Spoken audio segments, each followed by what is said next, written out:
Assalamualaikum warahmatullahi wabarakatuh. Kembali lagi bersama saya di channel Jelajah Sejarah.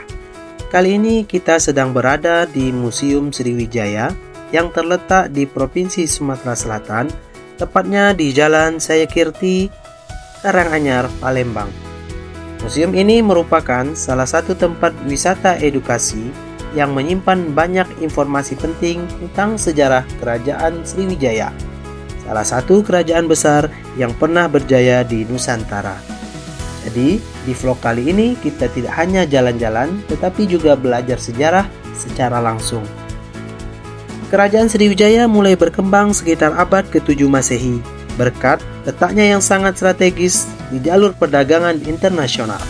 Terutama Selat Malaka, Sriwijaya tumbuh menjadi kerajaan maritim dan pusat perdagangan yang sangat berpengaruh. Banyak pedagang dari berbagai wilayah, seperti India, Tiongkok, dan kawasan Asia Tenggara, singgah dan berinteraksi di wilayah Sriwijaya. Hal inilah yang membuat kerajaan ini dikenal luas hingga ke luar Nusantara. Selain terkenal sebagai pusat perdagangan, Sriwijaya juga dikenal sebagai pusat pendidikan dan penyebaran agama Buddha.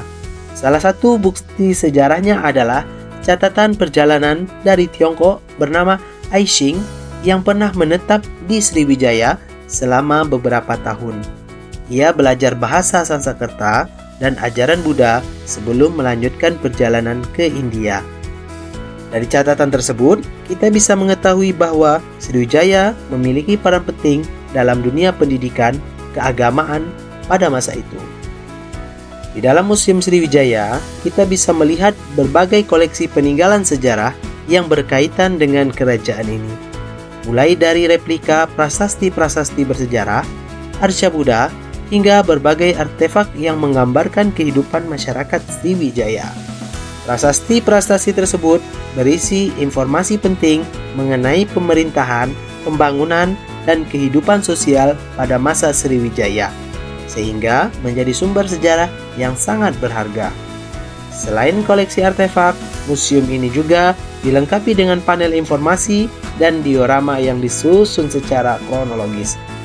Dari sini, pengunjung bisa memahami bagaimana sistem pemerintahan Sriwijaya, bagaimana aktivitas perdagangan langsung, serta bagaimana kehidupan masyarakat pada masa itu.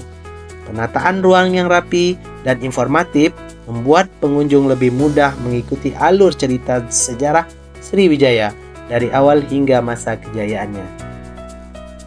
Suasana di Museum Sriwijaya juga nyaman dan tenang, sehingga cocok untuk dikunjungi oleh pelajar, mahasiswa, maupun masyarakat umum. Museum ini tidak hanya berfungsi sebagai tempat penyimpanan benda bersejarah, tetapi juga sebagai sarana edukasi yang membantu kita memahami pentingnya sejarah dalam bentuk identitas bangsa. Melalui kunjungan ke Museum Sriwijaya, kita bisa melihat betapa besar pengaruh kerajaan Sriwijaya terhadap perkembangan sejarah Indonesia, khususnya di wilayah Sumatera Selatan. Kejayaan Sriwijaya sebagai kerajaan maritim menunjukkan bahwa sejak dahulu Nusantara telah memiliki peradaban yang maju dan berperan di tingkat internasional. Semoga vlog kali ini teman-teman bisa mendapatkan gambaran yang lebih luas dan jelas tentang sejarah kerajaan Sriwijaya yang secara langsung. Jangan lupa, dengan mengenal sejarah, kita bisa lebih menghargai warisan budaya bangsa dan banyak belajar hal untuk masa depan. Demikian dulu perjalanan jelajah sejarah kali ini. Sampai jumpa di lain kesempatan. Assalamualaikum warahmatullahi wabarakatuh.